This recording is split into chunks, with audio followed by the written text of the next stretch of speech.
Hi, I'm Journey with Angie, and this is an introduction to the meditations, but I'd like to call them more like prayer meditations. It's an awesome wee healing technique, very powerful. I've been doing this for a year and a half, maybe more. So I came across these through bad behaviour from a team manager and a shift manager, which now, because they're totally forgave and there's no like judgment on them, like the team manager one, but that took me a long time to heal and actually get to the bottom, because I didn't realise how much I totally suppressed the behaviour with that man.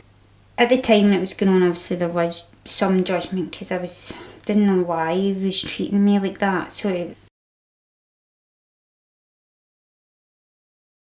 I started noticing these patterns if a certain female was off work or if she was in work. This female, he's really close to.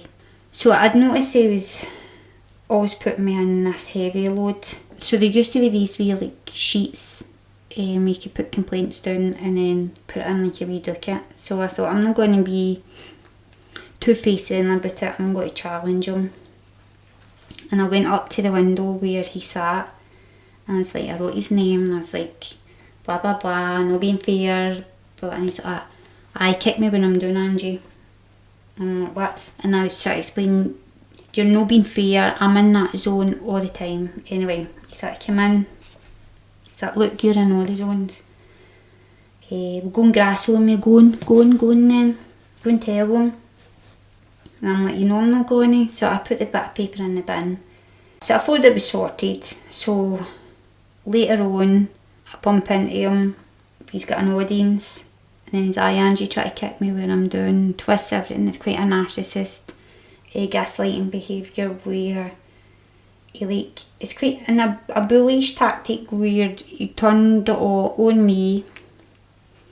And it's been into like a guilt and like guilt you, shamed you, like all that stuff for standing up for yourself.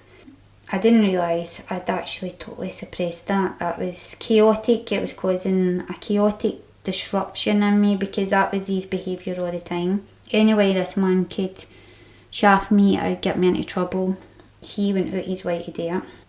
Still couldn't understand why he was doing it. I did say to the female, I was noticing this pattern. She got a wee bit ratty, and she's like, okay, right, I feel I have to listen to this. Which was also a wee bit upsetting, because any time the female ever came to me with anything, she got my full attention. Any way I could help her with any problem she came to me, I helped. Also, the reason I was doing it was through jealousy for her, because she was coming to me and not going to him. I found that out the following year. Me, her and two other lassies went to see a psychic, and I asked, am I imagining his bad behaviour? And she said, no, he's jealous of your friendship with that lassie with the blue jeans on, it's just left. And I said, what? I was like, what the hell? I was not expecting to hear that answer. So it's like, why me? Why not be jealous of your husband? Or the two other lassies are like her best pals. Like, why not them? She says, because you worked hard to get where you are. Because I do work hard, not in that job, but in my spiritual life I do. I told her at the end, because I knew I wasn't imagining it, because the energy was so horrible.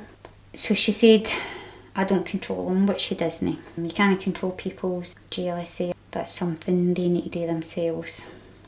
But at the same time, I'm telling her because I'm hoping for a bit of help here. The other guy, the shift manager, who was like in his 20s, who was wanting to make a name for himself to prove I'm in my 20s but I can do this job. So he's seen me as like some sort of ringleader or something in the ambient, maybe in my younger days. So I'm like one of the weakest people in there, and all these big guys. So he came up pointing and shouting in my face how he'll seriously punish me if he sees me talking again.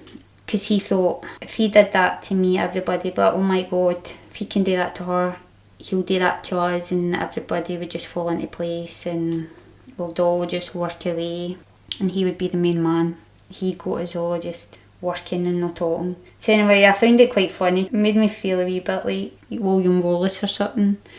But at the time I didn't find it funny. I'd actually nicknamed him the Crusher. So anyway, I did report him for his behaviour, but the day he did that, the next day I had took off and I was doing ceremonial grade cacao, where I started to do different types of meditations, and then I just started to be like, I don't know, I just went into this forgiveness thing where I'm like, I started saying his name and I started to realise that was bullying. So I started to forgive and I felt this energy boom, right, leave my body. It's just this like ball energy and it felt amazing. I thought, whoa, what was that? So I did it with different other people, and then I did a lot of it with the team manager as well, but I still didn't realise how much I had suppressed. I didn't realise that I actually put his feelings and the female's feelings before mine. I didn't let go and report it because I put his feelings before mine through his narcissistic gaslighting type of bullish tactics where it makes you feel, how dare you?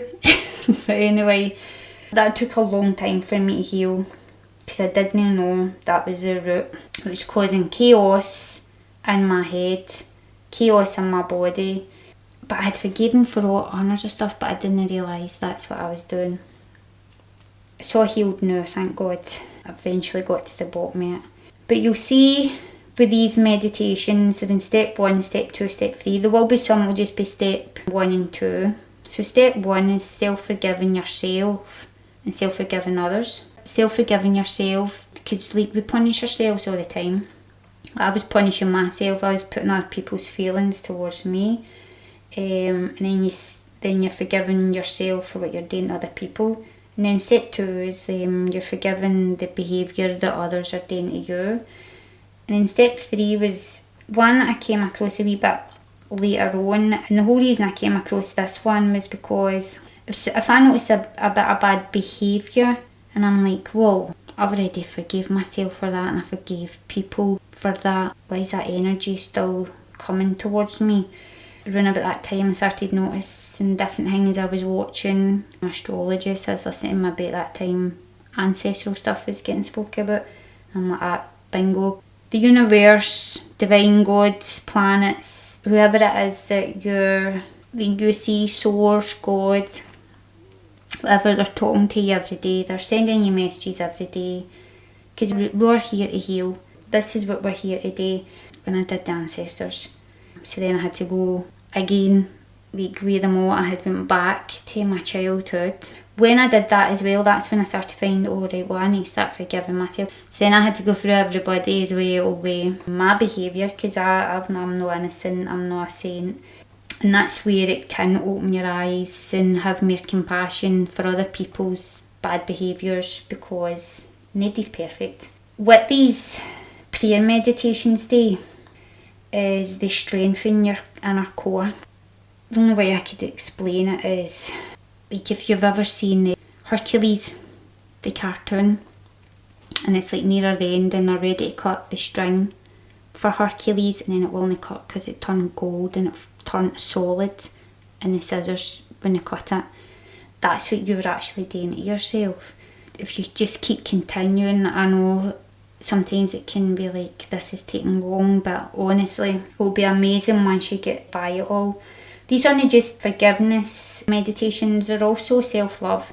Also sending love to others, because you're freeing people for energies as well and letting people move on. So it's detachments and you're freeing yourself. It's one of the best healing techniques I've came across, where you sit and do yourself. So it is. You're welcome before you start to like ground yourself, open yourself up and welcome in divine God, whoever, it's up to you. I didn't start it off that way because not everybody's into spirit guides and things like that, so I want this to reach all different types of people. I didn't do it with music, because the full time that I was doing this, trying it out with different music, when I was doing it myself for that length of time, I'd find some music where it was making me sleepy. So you fall asleep, this doesn't work. Some music, nice spiritual music had words in it. It was getting distracting me and I was forgetting what I was saying. Then I was trying shamanic drum music and then I could feel my hips when they move and like that. So just totally distracting me. So I've kept it music free. If you do play music and it's music that's going to make you drowse away, please know that my voice will not heal you. My voice is just the guide for you. Your inner voice is the God of your inner divine temple. You're the healer. That's what the magic about this is. I'd also like to say I hope you enjoy this and thank you so much for listening, and if you enjoyed this, subscribe, like and share. Thank you so much. Peace and love. Journey with Angie.